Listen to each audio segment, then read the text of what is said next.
مولا علی نے بھی ارادہ کیا سیدہ کی موجودگی میں اللہ کہ میں دوسرا نکاح کروں، تو سیدہ فاطمہ کے دل میں کن تکلیف ہوئی، دوڑی آئی حضور کی بارگاہ، فرمایا فاطمہ کیا ہوا؟ عرض کی حضور کچھ بھی نہیں، سب کو جائز ہے تو علی کو بھی تو جائز ہے نا، نکاح کرنا چاہ رہے ہیں۔ حضور نے خطبہ دے دیا، مسجد میں لوگ جمع کر لیے، مختصر سا خطبہ، 2 حرفی بات۔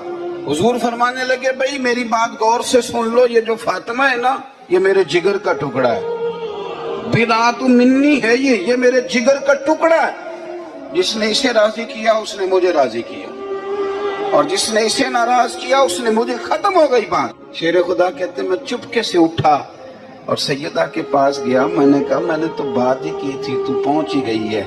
کہتے اتنی دیر میں حضور بھی آ گئے، فرمایا علی سن، سب کے لیے دوسرا نکاح جائز ہے، پر جب تک میری فاطمہ ہے تیرے لیے جائز نہیں۔